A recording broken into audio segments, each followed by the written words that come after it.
वारी क्लासेस के YouTube channel पे सभी व्यूअर्स का एक बार फिर से स्वागत है। आज का जो हमारा टॉपिक है वो हमारा टॉपिक है बंदरगाह। ठीक है, तो बंदरगाह के टॉपिक पे हम लोग जो है आज चर्चा करेंगे। चलिए आज इसको आरंभ करते हैं। तो देखिए, बंदरगाह जिसे आप अंग्रेजी में सी पोर्ट बोलते हैं, इसे हार्बर भी बोला जाता है।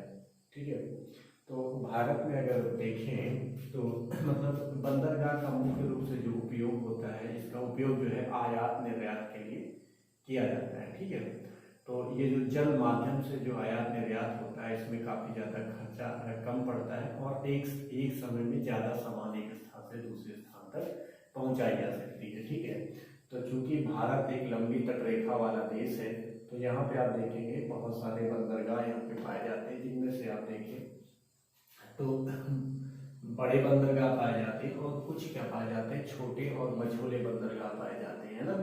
तो अगर देखा जाए तो जो बड़े बंदरगाह होते हैं उनकी संख्या 13 है और जो छोटे और मझोले बंदरगाह हैं इनकी संख्या लगभग 185 के आसपास है ना। तो अगर देखा जाए तो ये जो बंदरगाह, इनको 7वीं अनुसूची में रखा गया है। 7वीं अनुसूची के अंतर्गत आप देखेंगे विषयों को बांटा गया है, जिसमें केंद्र, राज्य और समवर्ती सूची, 3 अनुसूचियां हैं इसमें, जिसमें से आप बंदरगाह को अगर आप देखते हैं तो बंदरगाह को मतलब संविधान में मतलब समवर्ती सूची में रखा गया है। तो जब कोई भी चीज समवर्ती सूची में रख दी जाती है तो इसका मतलब क्या होगा, उसके रख रखाव और उसके लिए नियम कानून बनाने की जो जिम्मेदारी होती है वो राज्य सरकार और केंद्र सरकार दोनों के पास होती है। लेकिन अगर कंट्राडिक्शन की स्थिति होती है तो वहाँ पे केंद्र सरकार का नियम माना जाता है। तो यहाँ पर भी हम देखते हैं तो जो हमारे यहाँ जो 13 बड़े बंदरगाह हैं, इनके रख रखाव की जिम्मेदारी जो है केंद्र सरकार को है, जबकि जो छोटे बंदरगाह हैं उनके रख रखाव की जिम्मेदारी जो है संबंधित राज्य को दे दी गई है। ठीक है, अब देखते हैं हम लोग जो है हमारे जो बंदरगाह है इनका मतलब इनके बनावट के आधार पर इनको कितने वर्गों में बांटा गया है। तो बनावट के आधार पर जो है बंदरगाहों को 2 भागों में बांटा गया है। एक तो आपका हो जाता है कौन सा, एक हो जाएगा आपका जो है कृत्रिम बंदरगाह और दूसरा जो हो जाएगा प्राकृतिक बंदरगाह। जो कृत्रिम बंदरगाह आप देखते हैं, ये जो कृत्रिम बंदरगाह होते हैं और दूसरे हो जाएंगे प्राकृतिक बंदरगाह। तो देख लेते हैं इनके बारे में, कृत्रिम और दूसरे कौन से हो जाएंगे, प्राकृतिक। तो बंदरगाहों में एक चीज आप देखेंगे, बंदरगाह केवल उन्हीं जगहों पे बनाए जा सकते हैं क्योंकि बंदरगाह के लिए जो शांत जल का क्षेत्र होना चाहिए, समुद्र का ऐसा क्षेत्र होना चाहिए जहाँ का जल जो है शांत अवस्था में रहता है, वहीं पे बंदरगाहों का निर्माण किया जा सकता है। तो ऐसी कंडीशन केवल उन्हीं स्थानों में देख सकते हैं जहाँ का जो तटीय क्षेत्र होगा वो कैसा होना चाहिए, कटा छटा हो, है ना, कैसा हो, कटा छटा हो, जिस वजह से क्या हो जाएगा, इस पे यहाँ पे दीवार वगैरह बना करके यहाँ के जल को मतलब एक तो कटे पटे क्षेत्र में क्या होगा, वैसे भी जल का जो शांत क्षेत्र हो जाता है।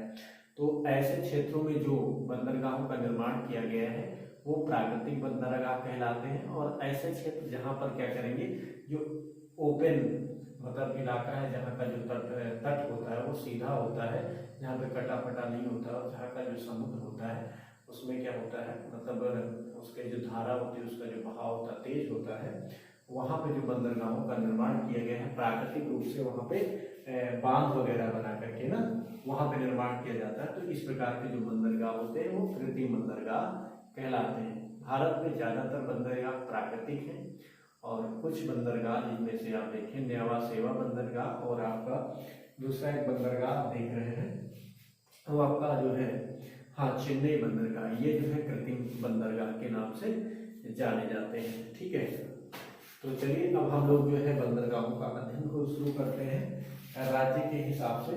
तो सबसे पहले आप देख रहे हैं इनको जो है, ये हमारा जो है गुजरात राज्य में हमारे जो प्रमुख बंदरगाह हैं उनको हम लोग जो है पढ़ लेते हैं। तो हमारा जो ये कांडला बंदरगाह देख रहे हैं, कांडला बंदरगाह ये पड़ता है गुजरात राज्य में। तो गुजरात में ये वाली जो खाड़ी है, इस खाड़ी को कच्छ की खाड़ी कहा जाता है। तो कांडला बंदरगाह कहाँ पर स्थित है, ये कच्छ की खाड़ी पर स्थित है। और दूसरी बात ये देखिए, ये जो बंदरगाह है हमारे यहाँ जितने बंदरगाह हैं सभी के सभी का काम होता है आयात निर्यात दोनों का काम करते हैं। लेकिन हमारा जो कांडला बंदरगाह ये मुख्य रूप से ये जो है आयात का काम करता है ना। तो उत्तर भारत में जिन चीजों की आवश्यकता होती है उनमें से सर्वाधिक आपूर्ति जो है कांडला बंदरगाह से होती है। ठीक है, इसको 2014 में इसका नाम बदल करके नया नाम रख दिया गया पंडित दीनदयाल उपाध्याय बंदरगाह, है ना। तो ये गुजरात राज्य में पड़ जाता है। ठीक है, इसके बाद हम देखेंगे कांडला बंदरगाह के दक्षिण में जब जाते हैं महाराष्ट्र राज्य में, तो महाराष्ट्र राज्य में एक मुंबई शहर पड़ता है जिसे मायानगरी भी कहा जाता है। तो सालसर द्वीप पर एक बंदरगाह स्थित है, मुंबई बंदरगाह, है ना। तो मुंबई बंदरगाह एक तरह से प्राकृतिक बंदरगाह है और ये भारत का सबसे बड़ा बंदरगाह है और सबसे ज्यादा विस्तृत बंदरगाह भी ये मुंबई का बंदरगाह है। ये बंदरगाह साल के 12 महीने खुला रहता है। ठीक है, और यहाँ पे आप देखेंगे भारी मशीनरी, है ना, और सूती कपड़े, इन सभी चीजों का यहाँ से निर्यात किया जाता है। इसके बाद अगर आप देखें तो मुंबई के दक्षिण में मुंबई के भार को कम करने के लिए मुंबई के दक्षिण में एक नया बंदरगाह का निर्माण किया गया है जिसे न्यावा सेवा बंदरगाह कहा जाता है। तो ये जो न्यावा सेवा बंदरगाह, इसका जो नाम है वो पंडित जवाहरलाल नेहरू पत्तन है ना। तो इस ये जो न्यावा सेवा बंदरगाह ये भारत का सबसे बड़ा कृत्रिम पत्तन है। इसका निर्माण मुंबई के भार को कम करने के लिए किया गया है। जब से जो है न्यावा सेवा बंदरगाह बन गया है तब से मुंबई में जो मतलब बहुत ज्यादा जहाजों का भीड़ होता था उसमें कमी आई है। अब जो है यहाँ दोनों जगह पे इनका जो है आते जाते रहते हैं। ठीक है, उसके बाद न्यावा सेवा के दक्षिण में जब जाते हैं तो उससे जुड़ा हुआ राज्य पड़ जाता है गोवा राज्य। तो गोवा में एक बंदरगाह पड़ जाता है जिसे मर्मुगाओ बंदरगाह के नाम से जाने जाते हैं। तो ये जो मर्मुगाओ बंदरगाह है यह एक प्रकार से इसका जो है निर्माण किया गया है। ये यहाँ पे एक मांडवी नदी पड़ती है। तो मांडवी नदी क्या होती है, यहाँ पे गिर करके मतलब ये जब पश्चिमी घाट में गिरती है, पश्चिमी घाट से गिरती है, जब अरब सागर में गिरती है तो यहाँ पे एक ज्वारी मतलब एस्चुरी का निर्माण होता है। तो उसी एस्चुरी के मुहाने पे मर्मुगाओ बंदरगाह का निर्माण किया गया है। ठीक है, मर्मुगाओ का यहाँ पे निर्माण किया गया है। और ध्यान रखने वाली बात यह है कि ये जो मर्मुगाओ बंदरगाह है यहाँ से जो है निर्यात किया जाता है मर्मुगाओ बंदरगाह से ईरान को, है ना। ईरान को जो है लौह अयस्क का निर्यात किया जाता है। तो हमारे यहाँ जो है गोवा में भी काफी ज्यादा अयस्क पाया जाता है लोहे का। ठीक है, तो ये ध्यान रखेंगे। इसके बाद हमारा जो बंदरगाह पड़ जाता है न्यू मैंगलोर बंदरगाह, है ना। तो न्यू मैंगलोर भी बड़े बंदरगाहों में से एक है। ये हमारे कर्नाटक राज्य में पड़ जाता है। ठीक है, कहाँ पड़ेगा, कर्नाटक राज्य में पड़ जाता है। यहाँ पे आप देखते हैं ये न्यू मैंगलोर, यहाँ पर भी कर्नाटक में भी जो है लौह अयस्क का उत्पादन काफी मात्रा में होता है, ज्यादा मात्रा में होता है। तो यहाँ पे जो है लौह अयस्क का जो निर्यात किया जाता है वो आपका किया जाता है, ये आपका किया जाएगा पश्चिमी एशिया, है ना, पश्चिमी एशिया के देशों में और अफ्रीकन कंट्रीज में यहाँ से जो है निर्यात किया जाता है लौह अयस्क। ठीक है, तो इस बात को हम ध्यान रखेंगे। ठीक है, उसके बाद जब जाते हैं आप मंगलोर से यानी कर्नाटक से जब और दक्षिण में जाएंगे तो यहाँ पे आपको मिल जाता है कोचीन बंदरगाह, है ना। तो कोचीन बंदरगाह जो आपका पड़ जाएगा कहाँ पड़ेगा, ये आपका केरल राज्य में पड़ जाता है। तो कोचीन बंदरगाह के ध्यान रखने वाली बात यह है कि ये जो कोचीन बंदरगाह है ये वेम्बनाड नदी जो वेम्बनाड झील पड़ती है तो वेम्बनाड झील के मुहाने पर पड़ जाता है। तो आपने देखा पश्चिमी तट पर हमारे कितने बंदरगाह स्थित है, टोटल हमारे यहाँ जो बड़े बंदरगाह यानी प्रमुख बंदरगाहों की संख्या 13 है यानी 13 है। उनमें से 6 बंदरगाह आपके पड़ जाते हैं पश्चिमी तट पे और बाकी 6 जो है आपके ये पड़ रहे हैं पूर्वी तट पर और एक बंदरगाह आपका पड़ जाता है अंडमान निकोबार द्वीप समूह में। ठीक है, चलिए अब अध्ययन करते हैं इधर के पूर्वी तट के बंदरगाह। तो पूर्वी तट में आप देखते हैं, हाँ इधर, हाँ ये आप देख रहे हैं तूतीकोरिन बंदरगाह, है ना। तो तूतीकोरिन बंदरगाह आपका कर्नाटक तमिलनाडु राज्य में पड़ जाता है और इसको जो है मत्स्य, है ना, मत्स्य बंदरगाह के नाम से भी हम जानते हैं। ठीक है, मत्स्य बंदरगाह के नाम से भी हम इस बंदरगाह को पुकारते हैं। तो ये जो बंदरगाह आपका पड़ जाता है मत्स्य बंदरगाह, मत्स्य नहीं मत्स्य बंदरगाह। यहाँ पे ये वाला जो बंदरगाह ये काफी उथला है ना, ये क्या है, उथला बंदरगाह। उथला होने की वजह से यहाँ पे जो है मछली पकड़ना बहुत ज्यादा आसान है। तो इस बंदरगाह में बहुत ज्यादा मछलियां पकड़ी जाती हैं। तो इसका जो तट होता है बहुत ज्यादा उथला होने की वजह से बड़े बड़े जहाज इसके तट पर नहीं आ पाते हैं, इसीलिए इसकी सहायता के थोड़ी दूर पे मतलब जहाजों पर लोडिंग अनलोडिंग के लिए छोटे छोटे नावें होती हैं उनको भेज करके लोडिंग अनलोडिंग का काम किया जा सकता है ना। तो तूतीकोरिन ये बड़ा बंदरगाह है, ये आपका तमिलनाडु राज्य में पड़ जाता है। इसके बाद आइए देखते हैं हमारा जो चेन्नई है, ये जो चेन्नई ये भारत का सबसे ज्यादा पुराना कृत्रिम बंदरगाह है। ठीक है, कृत्रिम बंदरगाह, और ये तमिलनाडु राज्य में स्थित है। जैसे कि आप जानते हो चेन्नई जो है तमिलनाडु की राजधानी भी है, और ये वहीं पर स्थित भी है, और इसकी यही विशेषता है कि ये सबसे बड़ा कृत्रिम बंदरगाह है। ठीक है, तो ये है चेन्नई।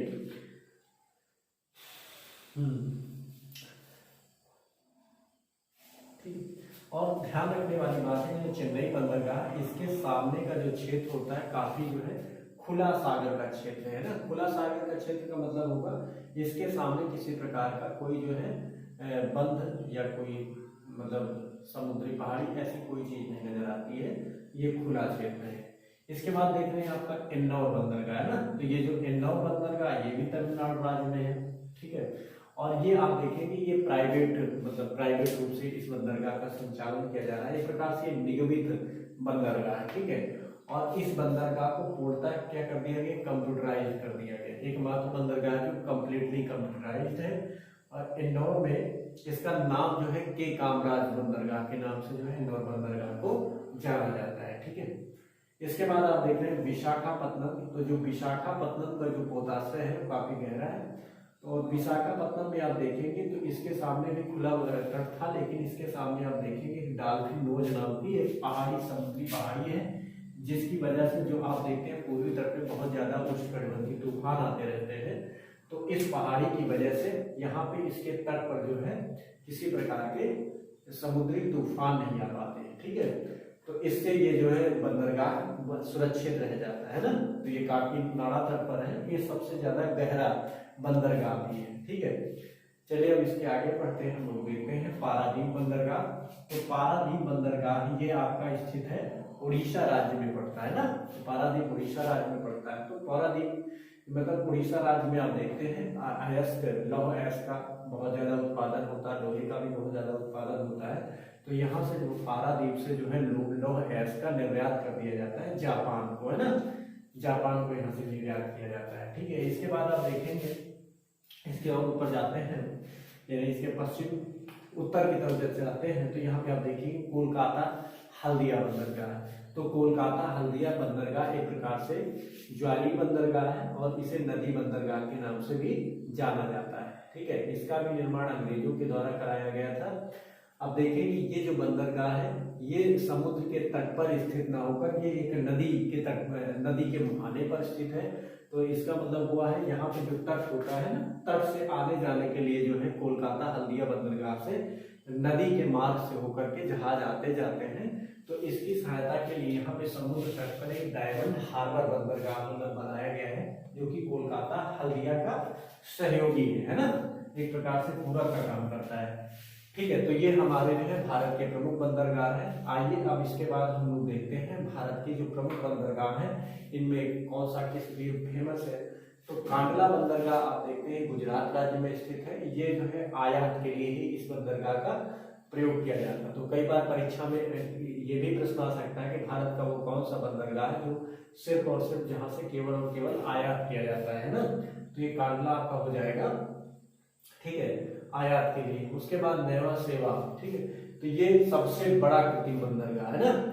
जैसा मैंने पहले बताया कृत्रिम बंदरगाह किस प्रकार से होते हैं और प्राकृतिक किस प्रकार के होते हैं, तो नेवा सेवा जो बंदरगाह ये सबसे बड़ा कृत्रिम बंदरगाह है। ठीक है, ये ध्यान रखेंगे।